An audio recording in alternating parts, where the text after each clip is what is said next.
আমার দুষ্টু মিষ্টি ভালোবাসার বন্ধুরা কেমন আছো সবাই? আশা করি অনেক অনেক ভালো আছো। আমি তোমাদের নীলু আপু চলে এসেছি নতুন গল্প নিয়ে। আজকের গল্পটি শুনলে তোমাদের দাঁড়িয়ে যাবে, তাই গল্পটি শোনার আগে অবশ্যই হেডফোন ব্যবহার করো। আজ রবিবার, ছুটির দিন। সকাল সকাল ঘুম থেকে উঠে ফ্রেশ হয়ে চায়ের কাপ হাতে যেই না নিউজ পেপারটা নিয়ে সবে মাত্র একটু নাড়া চাড়া করতে যাব, অমনি দেখি ট্রিং ট্রিং করে পকেটে রাখা মোবাইলটা হঠাৎই বেজে উঠল। এই সাত সকালে আবার কে ফোন করল রে ভাই? ধুত্তোর, ভাল লাগে না আর। সকাল বেলা উঠে যে একটু খবরের কাগজটা দেখব তারও আর জো নেই দেখছি। যত সব আজে বাজে লোকজন। এই সাত সকালে উঠে কোনো কাজ কর্ম কিচ্ছু নেই, ফোন করে শুধু লোককে বিরক্ত করছে। খানিকটা রেগে গিয়ে ফোনটা হাতে নিয়ে আননোন নম্বর দেখে ফোনটা তুলে ঝাঁঝিয়ে উঠে বললাম, হ্যালো। কে মশাই আপনি? এই সাত সকালে ফোন করে অযথা বিরক্ত করছেন? Hello, good morning sir, am I speaking to Pranjal? Mr Pranjal Bagchi. অপর প্রান্ত ততলি শান্তভাবে জবাব দিল, ইয়েস স্পিকিং। Whose this? আমিও এবার একটু শান্ত হয়ে জবাব দিলাম, good morning Mr Bagchi, myself Diganta. Diganta Dutta. আব্বে খেলোয়াড় দিগন্ত, তোর কি কোনো কাম কাজ নেই? সকাল সকাল ফোন করে।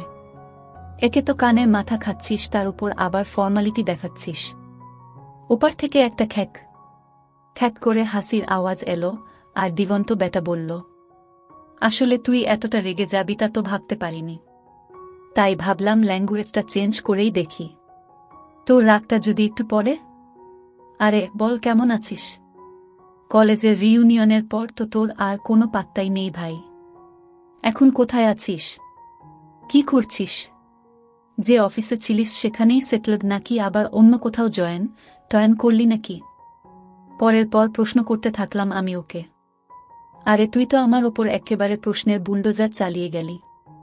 আমি ভালো আছি, আর তুই? মুচকি হেসে জবাব দিল দিগন্ত, আমিও একদম বিন্দাস আছি। আমি বললাম, আজকে তো তোর ছুটি, তা বাড়িতে বসে বসে করছিসটা কি? চল না একটু বসি কোথাও, বেশ জমিয়ে আড্ডা দেওয়া যাবে কি বল? ও আদমোড়া ভাঙতে ভাঙতে জিজ্ঞেস করল, হ্যাঁ, তাহলে এসপ্ল্যানেডে যে রেস্টুরেন্টটায় আমরা বসে আড্ডা মারতাম না, সেখানেই চলে আয় 12টার মধ্যে। ঠিক আছে, আজ তাহলে মিশন এসপ্ল্যানেড, ঠিক দুপুর 1-2টায়। আমি টেবিল বুক করে দিয়ে নম্বরটা তোকে টেক্সটও করে দিচ্ছি। ঠিক আছে, করে দে। ওকে, রাখি তাহলে। হ্যাঁ হ্যাঁ, রাখো। রেস্টুরেন্টে ঢুকে দেখলাম নির্দিষ্ট টেবিলের সামনে, গিয়ে দেখি এখনও এসে পৌঁছেনি দিগন্ত। ওর বয়সটা কতই বা আর হবে? হয়তো আমারই মতো হবে, বছর 34। আমাদের বন্ধু মহলের সব থেকে সুন্দর দেখতে বোধহয় ওই ছিল। যেমন ফর্সা তেমন লম্বা, আবার তেমনি জিম করে পেটানো নির্মেদ একটা চেহারা, আর হাইটটাও খারাপ নয়, 6 ফুটের মতো। মেয়ে মহলে ওর দারুণ কদর, একেবারে অ্যাটিটিউড। ওর কিন্তু কলেজের মেয়েদের দিকে খুব একটা বেশি আকর্ষণ ছিল না। বৌদি থেকে এয়ার হস্টেস কাউকে বাদ দিত না ও। এরা সবাই নাকি ছিল ওর ক্লায়েন্ট। কলেজে পড়তে পড়তেই এটাই ওর পার্ট টাইম জব ছিল। বলতে গেলে পাক্কা মেল জিগোলোতে পরিণত হয়েছিল ও। কিন্তু ওই যে কথায় বলে না, অল্প বয়সে পাকলে ওইটা তার দুঃখ চিরকাল।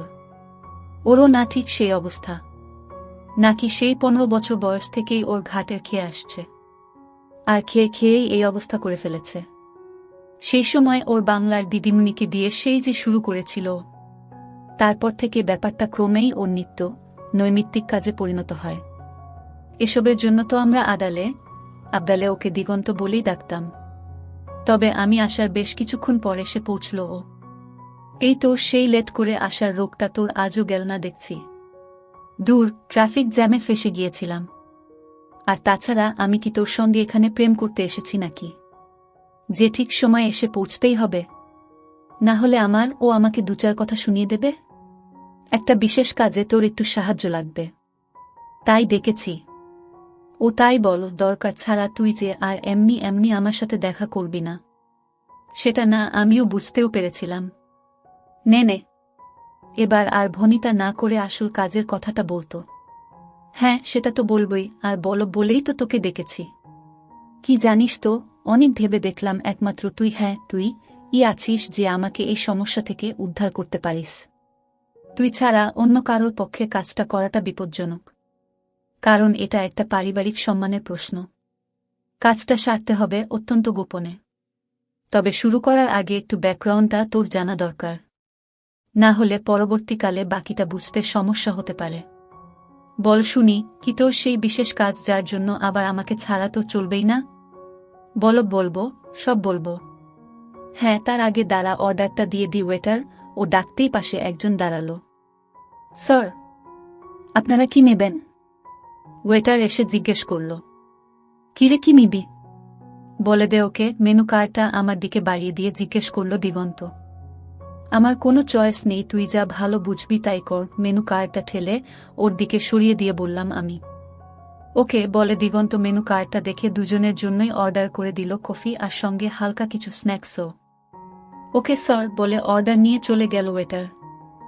যাই হোক, এবার আমি আমার ফ্যামিলির সাথে তোর একটু পরিচয় করিয়ে দিই কেমন? আমার ফ্যামিলিতে আমি আর আমার বাবা মা ছাড়াও আমার বউ আছে। আজ কালকার দিনে একটু বেশি বড়, তাই না? তোর মতো ছেলের জন্য দুটো কেন 10টা বউ থাকলেও আমি এতটুকু অবাক হতাম না। বিশ্বাস কর। ওকে ঠেস মেরে হাসতে হাসতে ব্যঙ্গ করলাম আমি। আরে ফাটা বাসে আমার সুপারিটা আটকে গেছে তো, তাই আমাকে বাগে পেয়ে চুলকে দিচ্ছিস বল? চলকা চলকা, যত পারিস চলকা। তবে তার আগে আমার কথাটা মন দিয়ে শোন। শোনো ভাই, একটু শুনে নে। বল দিগন্ত। হ্যাঁ বল। ওর অবস্থা দেখে আমি হাসতে হাসতে বললাম। শোনো তবে, ও বলতে শুরু করল। ব্যাপারটার সূত্রপাত বছর 2 আগে থেকে বুঝলি, যখন থেকে আমার বাবা মা আমার জন্য সম্বন্ধ দেখা শুরু করেছিলেন। আর তুই তো ভালো করেই জানিস আমি তো এই বিয়ে ব্যাপারটাতে একেবারে নাছোড় ছিলাম। কারণ এই বিগত 16-17 বছর ধরে রোজ বিনা লাইসেন্সে গাড়ি চালানোর মজা নিয়ে এসে হঠাৎ করে কাউকে যদি শুনতে হয় তোমাকে এবার গাড়ি চালানোর জন্য অফিসিয়ালি লাইসেন্স নিতে হবে, না হলে তুমি আর স্টিয়ারিং বসতে পারবে না, তাহলে কার না রাগ উঠে বলতো ভাই? স্বভাবতই আমারও উঠেছিল। তাই বাবা মার উপর খানিক রাগ দেখিয়ে প্রথমে দিল্লি, তারপর সেখান থেকে ব্যাঙ্গালোরে ট্রান্সফার নিয়ে নিই। আর সেই তখন থেকেই আমি বাইরে। যে কোম্পানিতে প্রথম ঢুকেছিলাম সেটা ছেড়ে এখন অন্য একটা ভালো জায়গায় আছি। এই বছর খানেক আগে বাবার অসুস্থতার খবর পেয়ে ছুটি নিয়ে বাড়ি আসি। এসে দেখি বাবা আমার বহাল তবিয়তে আছেন। বুঝলাম বাবার অসুস্থতার ভুজো খবর পাঠিয়ে আমাকে ডেকে এনে বিয়ের পিঁড়িতে বসানোর এক উৎকৃষ্ট প্রচেষ্টা। এরই ফাঁকে দেখি আমাদের খাবার চলে এসেছে। টাক মুখ চালাতে চালাতে জিজ্ঞেস করলাম, তারপর তুই কি করলি? কি আবার?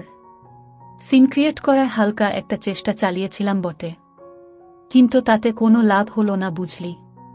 কারণটা হচ্ছে আমার পরিবারের সবাই এ ব্যাপারে আমার একেবারে বিরুদ্ধে চলে গিয়েছিল। একজনকেও আমার পাশে পেলাম না, যে কিনা আমার পাশে দাঁড়িয়ে আমার ফলে কথা বলবে। তারপর সেই সময় আবার কলকাতায় আসার একদিন পরেই সকাল ঘুম চোখ খুলেই যদি বাবার কাছে কাউকে ঝাঁট খেতে হয়, তাহলে কারই না মেজাজটা খিচড়ে যায় বল? তুই ঝাঁট খেলি? শেষ পর্যন্ত তুই তাহলে তোর বাবার ঝাঁট খেলি? হ্যাঁ, তা কি নিয়ে ঝাঁটটা খেলি? একটু শুনি। জানিসই তো যে আমার বাবা একটু রাশভারী গোছের, আর তাই বাবাকে আমরা একটু সমঝেই চলি। সেদিন সকালবেলা ঘুম চোখ খুলে ফ্রেশ হয়ে বাজারের ব্যাগটা নিয়ে যেই বেরোতে যাব, অমনি পড়বি তো পর একেবারে বাঘের মুখে। কোথায় চললে? বাবা, বাজারে যাচ্ছ যখন যাও কিন্তু একটু তাড়াতাড়ি ফেরার চেষ্টা করো। কেন বাবা? তোমার সাথে আমার একটু জরুরি কথা ছিল। ঠিক আছে বাবা। যাই হোক, সেদিন বাজার থেকে তো ফিরলাম, তারপর ব্রেকফাস্টটা শেষ করে সবে উঠতে যাব। এই সময় বাবা হঠাৎ বলে উঠলেন, বসো, তোমার সাথে কথা আছে। কি কথা বাবা? শোনো তবে, বাউন্ডুলেপনা ছেড়ে তোমাকে এবারে সেটল করতেই হবে, আর সেটা করতে হবে এবছরেই। সেজন্যই আজ বিকেলে তোমার জন্য আমরা মেয়ে দেখতে যাচ্ছি। পছন্দ হলে আজই সবকিছু ফাইনাল করে তবেই ফিরব। আর তাই তোমাকেও যেতে হবে আমাদের সঙ্গে। আমি তো আকাশ থেকে পড়লাম, মানে আমার কি ইচ্ছে বা অনিচ্ছের কোনো দাম নেই না তোমাদের কাছে? বললামই তো আমার একটু সময় চাই এটা নিয়ে ভাবনা চিন্তা করার জন্য। ওহ সরি, ওই সময়টুকুই যা এই মুহূর্তে দেওয়া যাচ্ছে না তোমাকে। আমাদেরও তো বয়স হয়েছে নাকি। আর বিষয়টা তো নতুন কিছু নয়, অনেক দিন ধরেই চলছে। বিগত বেশ কয়েক বছর যাবৎ এটা নিয়ে তুমি আমাদের ঝুলিয়ে যাচ্ছ। আজ যাব, কাল যাব করে অনেক টালবাহানা করেছ। আর নয়, এর মধ্যেই তুমি আমাদের অনেক মুখ পুড়িয়েছ বাবা। অনেকটা সময় তোমাকে দেওয়া হয়েছে, আর নয়, আমরা সবাই যাচ্ছি। তাই আজ তোমাকেও যেতে হবে ব্যাস। ঠিক আছে। সেদিন দুপুর 3টে বাজতে না বাজতেই দেখি আমার কাকু, কাকিমা, আমার পিসি, ছোট মামা, ছোট মামি, আমার মাসি, মেসোরাও এসে গেছেন। আর সঙ্গে লেজুর হয়ে আমার মামাতো ভাই দুটো এসেছে। তাদের সাথে গোদের উপর 20 ফোঁড়া আমার খুঁড়তুতো বোনটাও এসে হাজির। বা তোকেও আবার হুমকি শুনতে হয় না কি? আমি ইয়ার্কি মেরে বললাম। বলছি না। ঠাট্টা করবি পরে, শোন না আগে। হ্যাঁ বল বল। আজই মেয়ে দেখতে যেতে হবে শুনেই না আমার পা থেকে মাথা পর্যন্ত পুরো আগুন জ্বলে গেল। আচ্ছা বলতো, আমার এই সুদীর্ঘ এত বছরের স্বাধীনতাটা হঠাৎই যদি বউ নামক কোনো একজনের দুপায়ে ফাঁকে সারা জীবনের জন্য বন্দী হয়ে পড়ে, তখন কারই বা ভালো লাগে?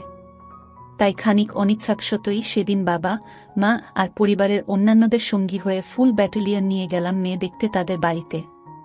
কলিং বেল বাজাতেই 30-এর যুবতী সুন্দরী এক ভদ্র মহিলা ভেতর থেকে দরজা খুলে হাসি মুখে আমাদের সব্বাইকে এক উষ্ণ অভ্যর্থনা জানালেন। আরে আসুন আসুন, কি সৌভাগ্য আমার। পরিমল বাবুর সাথে আমার ফোনে কথা হয়েছিল আগেই। নমস্কার, আমি পরিমল দত্ত, বাবা বললেন। নমস্কার, আমি মীনাক্ষী সরকার। আসুন আসুন, আপনারা আসুন সবাই আমার সাথে। বলতে বলতে উনি আমাদের সবাইকে ড্রয়িং রুমে নিয়ে এলেন। বসুন সবাই এখানে। আসলে ছোট বাড়ি তো বুঝতেই পারছেন। বাড়ি ছোট তো কি হয়েছে? বাহ কি সুন্দর, বেশ সাজানো গোছানো, আমার তো দেখে বেশ পছন্দই হয়েছে, আমার মা বললেন। বাড়িটা সত্যিই বেশ সাজানো গোছানো বুঝলি। আমার বাবা ওনার সঙ্গে আমার পরিবারের সকলকে আলাপ করিয়ে দিলেন। আচ্ছা আপনারা একটু বসুন, বুঝলেন, আমি আবার ওদিকটা একটু দেখে আসি। আসলে আমি একা মানুষ তো, বুঝতেই পারছেন, সবকিছু আমাকে একা হাতেই সামলাতে হয়। ওদের বাবা থাকলে তো আর কোনো অসুবিধেই ছিল না। 3 বছর আগে উনি আচমকা চলে যেতেই সব দায়িত্ব এসে পড়ল আমার ঘাড়ে। তবে হ্যাঁ, যদিও মেয়েরা আমার খুবই ভালো, খুব বাধ্য বটে। আমার সুখ সুবিধের উপর সর্বদা বেশ কড়া নজর ওদের। তবু আমি তো মা, ওদের জন্য চিন্তা তো একটা হয়েই, তাই না? একটু বসুন আপনারা, আমি এক্ষুনি আসছি বলেই উনি ভেতরে চলে গেলেন। ওদের বাড়িতে ঢুকেই না আমার মনের মধ্যে কেন জানি না একটা চাপা টেনশন হচ্ছিল। এখানে ঢোকার পর থেকেই হাতে পায়ে আমার কেমন যেন একটা আড়ষ্ট ভাব। আমি না পুরো যেন একটা জ্যান্ত মূর্তির মতো বসে আছি, একেবারে নরম চরণ। আর আমার এই অবস্থা দেখে আমার ভাই বোনগুলো আমাকে নিয়ে হাসাহাসি করছে। তোরই মতো যা তা বলছে। খানিক বাদে দেখলাম ভদ্রমহিলা ফেরত এলেন সঙ্গে অপূর্ব সুন্দরী দুটো মেয়েকে নিয়ে। লাল টুকটুকে একটা শাড়ি আর হালকা কিছু গয়না পরে মাঝখানে দাঁড়িয়েছিল একজন, তার বাপাশেই আর একজন যমজ ভদ্রমহিলা তার অন্য পাশে। মেয়ে দুটো যেমন ফর্সা, তাদের গায়ের রং তেমনি যেমন হরিণের মতো টানা টানা চোখ, তেমন চোখা নাক আর মানানসই। মনে হয় এক্ষুনি র্যাম্পে নামিয়ে দিলে সঙ্গে সঙ্গে শো স্টপার হয়ে যাবে। বয়স আন্দাজ 24 কি 25 হবে বোধ হয়। আর সঙ্গে মিসেস সরকারও, আর বাকি দুজনের হাতে চা জলখাবারের ট্রে। দাদাভাই, তোর তো পুরো লটারি লেগে গেল রে। আমার কাঁধে ধাক্কা মেরে হাসতে হাসতে আমার বোনটা হঠাৎ ফিসফিসিয়ে উঠল। এই চুপ কর তুই, এখান থেকে বেরিয়ে না, খুব মার খাবি আমার হাতে। দাঁড়া, আগে ভালো করে দেখতে দে। চোখ পাকিয়ে ওকে ধমক দিয়ে বললাম আমি। ওরে মুখটা বন্ধ কর রে দাদাভাই, না হলে মুখে না মাছি ঢুকে যাবে। এই তুই চুপ করবি ওরে, আর বেশি দেখিস না। বেশি দেখলে না চোখ খারাপ হয়ে যাবে রে। চুপ চুপ, একদম চুপ। ওরে শুভ দৃষ্টিটার জন্য তো কিছু বাঁচিয়ে রাখ। আমি ওদের দিকে তাকিয়ে অল্প অল্প হাসতে হাসতে সবার অলক্ষ্যে কাকন মানে আমার বোনের থাইতে একটা হালকা চাপড় মেরে বললাম, তুই আপাতত একটু চুপ কর প্লিজ, তোকে আমি পরে দেখছি।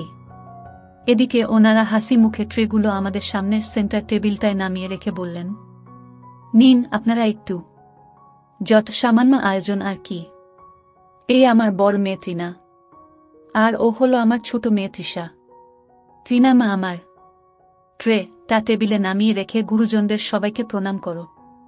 হ্যাঁ মা। তৃণা মুখে একটা মিষ্টি হাসি নিয়ে বড়দের সকলকে নমস্কার করে বলল। প্রথমে ও আমার বাবাকে দিয়ে শুরু করল, তারপর একে একে সকল গুরুজনকে।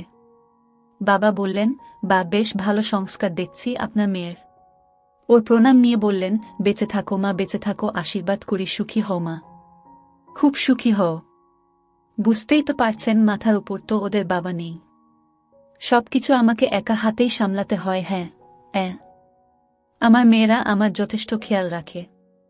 ওদের বাবার মৃত্যুটাকে আমাকে ভুলিয়ে রাখার চেষ্টা করে আপ্রাণ। ওদের কাজ কেরিয়ার সামলেও সবসময় ওরা দুই বোনই যতটা সম্ভব সাহায্য করে আমাকে। বললেন মীনাক্ষী সরকার, আমার হবু শাশুড়ি। মেয়েটাকে দেখে না আমি আর পছন্দ না করে থাকতেই পারলাম না।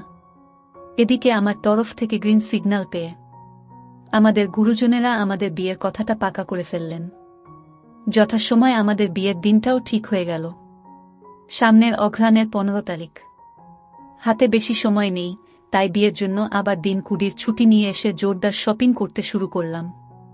আমার বাড়ির লোকেরা ওদের নিজেদের মতো করে শপিং করতে লাগল। আর এদিকে আমরা মানে আমি, তৃণা, মীনাক্ষী দেবী আর তৃণার যমজ বোন তৃষা। তৃষার লুকস, গায়ের রং ও ফিগার যেন দ্বিতীয় তৃণা। তবে দুবোনের মধ্যে পার্থক্য একটাই, তৃণা একটু মুখচোরা টাইপের, কিন্তু তৃষা আর মীনাক্ষী দেবী যেমন খোলামেলা আড্ডাবাজ, তেমন হুল্লোড়বাজ, তেমনি আবার হুজুগেও বটে। শপিং করতে গিয়ে আমাদের 4 জনের মধ্যে এমনই ভালো একটা বন্ডিং তৈরি হয়ে গেল যে মনে হলো সেটা খুব সহজে ভেঙে পড়ার নয়। কথায় কথায় বুঝলাম আমার থেকে আমার হবু শাশুড়ির বয় পার্থক্য খুব একটা বেশি নয়। তবে এই বয়সে বিধবা হলে যা হয়, তাই বোধহয় আমাকে পেয়ে উনি হাতে চাক পেলেন। আর তৃষা, তার কথা কি আর বলব, সে তো তার মায়ের থেকেও এক কাঠি উপরে। সে তো সুযোগ পেলেই আড়ালে আবডালে নানা আছিলায় আমার মাঝের পায়ে হাত বুলিয়ে দিচ্ছে। তবে অবশ্যই তার মা আর দিদির চোখকে বাঁচিয়ে। যাই হোক, বিবাহ নামক পর্বটা তো যথাসময়ে ভালো ভালো সম্পন্ন হল। কিন্তু এর আসল মজাটা টের পাচ্ছি আমি বিয়ের ঠিক মাস 7 বাদে, এই এখন যখন কলকাতা অফিসে ট্রান্সফার নিয়ে ফেরত এলাম। 4 দিক থেকে শুধু নেমন্তন্ন আর নেমন্তন্ন। ছুটির দিন হলেই শুধু আত্মীয়ের বাড়ি বাড়ি ঘুরে বেড়ানো। সেরকমই এই শনিবার গিয়ে ওদের বাড়িতে গিয়ে হাজির হলাম আমি আর তৃণা। জোট ছেড়ে বেরোনোর পর এ বাড়িতে আমার প্রথম আগমন। বাড়িতে সেদিন আমরা 4টে মাত্র প্রাণী। ঠিক হলো দিন কতক থাকব। দুপুরে খাবার পর খানিক গপ্প গুজব করে আমি তৃণার ঘরে বসে একটু রেস্ট নিচ্ছিলাম। ঘুমিয়ে পড়েছিলাম বোধ হয়। পরিচিত একটা মিষ্টি গন্ধ নাকে আসতেই না আমার ঘুমটা গেল ভেঙে। চোখ মেলে দেখি তৃণা দাঁড়িয়ে আছে আমার জন্য চা নিয়ে। যাই হোক, আমি উঠে বসলাম। কি গো, লাইটটা জ্বালাওনি কেন? সন্ধে হয়ে গেল তো। চায়ের ট্রেটা বেড সাইড টেবিলে রেখে টিউব লাইটটা জেলে দিয়ে বলল তৃণা। ও হো তৃণা, অনেক বেলা হয়ে গেল না গো? আধ মোড়া ভাঙ্গতে ভাঙ্গতে জিজ্ঞেস করলাম আমি। হ্যাঁ তা অবশ্য একটু হয়েছে বটে। ইস, তাহলে ডেকে দাওনি কেন? একটু বেলা হয়েছে তো কি হয়েছে? সারাদিন তো অফিস করে ভালো করে ঘুমতেও পাও না তুমি, তাই ছুটির দিনে একটু ঘুমোচ্ছ যখন, তখন আর ডাকিনি। যাও যাও, এখন বাথরুম থেকে হাত মুখটা তাড়াতাড়ি ধুয়ে এসো তো দেখি, তারপর আমরা একসঙ্গে চা খাবো কেমন? তারপর দরজা বন্ধ করে বসে গেল ড্রেসিং টেবিলের সামনে চুল আঁচড়াতে। চুল আঁচড়ানো হয়ে গেলে ও একটা হালকা মিষ্টি পারফিউম মেখে চলে এলো আমার কাছে। এসেই না আমার গা ঘেঁষে শুয়ে পড়ল। জানো, বারান্দার দিকের জানলাটা কি খোলা থাকবে নাকি দিয়ে দেব? বেশ তো ফুরফুরে একটা হাওয়া দিচ্ছে, ওটা বরং খোলাই থাক বুঝলে। আচ্ছা, তাহলে যদি লাইটটা অন্তত নিভিয়ে দিই তাহলে কি তোমার খুব একটা অসুবিধা হবে?